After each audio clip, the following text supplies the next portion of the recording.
Hubert, Pitt was able to kind of capitalize on, a lot of guys' turnovers. I don't remember the exact number of points 22. off turnovers, 22 points off turnovers. 14 turnovers. Yeah, just how, I guess even the timeliness of the turnovers, I mean, how much do you think that kind of, changed the tide of this game? I do. I think the turnovers were costly. I think the time of the turnovers were costly. And I think the conversion of the turnovers, I mean, it's almost a pick six every time you turn the ball over, you're scoring. And so, very difficult to withstand something like that. Some of the guys were saying that sometimes they'll over dribble, on offense, and what do you think kind of leads to that, and just what kind of leads to, I guess, guys just kind of over dribbling and plays stalling out like that? Well, one of the things that we talk about all the time is 0.5 mentality on the offensive end. As soon as you catch it, shoot it, pass it, or drive it. We never talk about holding it or over dribbling it. It's those are the things that we talk about on the offensive end. You guys were up 4 with 6.5 minutes left. They outscore you 14-2 to close the game. This has happened a lot. How can you characterize the differences or the similarities in these different closes by opponents? Yeah, I'm not sure if we can lump all of them together. I just,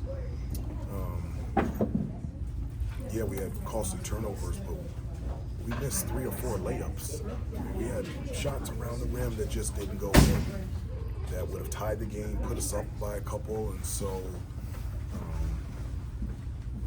we had 3 looks at the rim to tie it within 2 minutes to go, and just weren't able to convert. What is the level of frustration when it continues to happen? I think it's a combination of a number of things: frustration, disappointment. I think it stops there, and I think it has to stop there. Our next game is on Saturday, and we've got to find a way to get better in that area, especially in late games. And not just late games, throughout the entire game. We talk about down the stretch. I don't know how many points we had, but we had a lead in the first half. Up 10. Yeah, we're up 10 in the first half. So that's a common theme. Same thing against Stanford, same thing against Wake Forest. We have leads, and then we go into halftime, and we're only up by 1 or up by 2. I can't remember how much we led in the second half. It's just 7. Yeah. Yeah. So, and one of the things that we always talk about is, we can get there, but can we stay there? With that level of attention to detail and consistency. And so, I wouldn't point towards just the end of the game. I would say throughout the entire game, where we've done a good job of building a lead, and then we have those stretches throughout the entire game. You guys hang on. If you want Elliot, he's heading out, so grab Elliot right now too, please. You guys had a really good rhythm shooting around the perimeter in the first half. What changed that got you guys out of that rhythm, or what did you guys need to do better to maintain that throughout the rest of the game? Well, I mean, defensively they switched up and started switching everything on and off the ball, and so when teams do that, they make you play one-on-one. And as I referenced before, I felt like instead of moving the ball, I felt like at times we tried to attack maybe a little bit too quickly off those switches. But you got to give credit to Pittsburgh, and then Austin had 5 blocks. He's a perimeter player and had 5 blocks. I don't know how many of them were on jump shots. Yeah. And so, sometimes an individual or an opponent makes better plays than you do. Hubert, in your opinion, what do you think Elliott still needs to learn about playing with fouls and not committing more? I've seen like his foul trouble tripped you up some in the second half, because when he was in, you guys were crisper, it seemed like. Well, I think I wouldn't characterize it in regards to a specific player. I would say our foul troubles 90 feet away from the basket, those types of fouls, Yeah. they may seem little, but that's one towards the penalty. Sorry about that. Yeah. And so that gets a team towards the penalty. So that's been another thing. You know, we lead the ACC in free throw attempts and free throws made, and we lost a battle at the free throw line. In large part because Pittsburgh, in both halves, were able to get into the penalty because, you know, we had unnecessary fouling. Hubert, how do you keep these guys together and spirits up? Oh, that's easy. Yeah, that's easy. Is it? I do. I mean, what choice do you have? I mean, yeah, you do. I mean, I love these kids. I love this team, and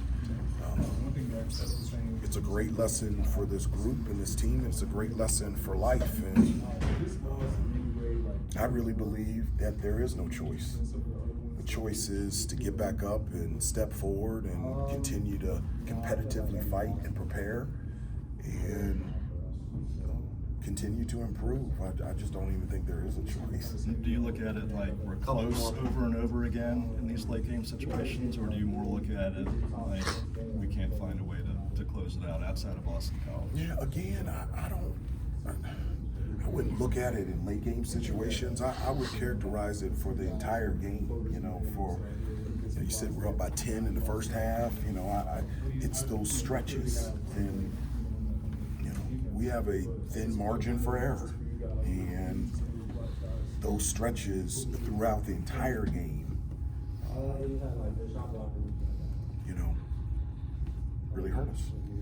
Hubert, we've all seen rivalry games change teams' focus, get them really together. To an extent, we saw that with you guys in 22. What happened at Cameron seemed to change the whole season. Do you look at Saturday as an opportunity for this team to really lock in and get moving in the right direction? Saturday is we'll prepare, we'll practice, and we'll play with the same type of competitive enthusiasm that we played with tonight. You know, I don't believe in one game being more than. I think every game is a Super Bowl. Whether it's a preseason game, I just anytime you get a chance to step out there on the floor, you should be ready to go. Hubert, most of these guys, you're going to get them again on Thursday, and it's midnight, so. How close was Jalen Washington to playing tonight? I mean, he warmed up some. Yeah, he went close, but he's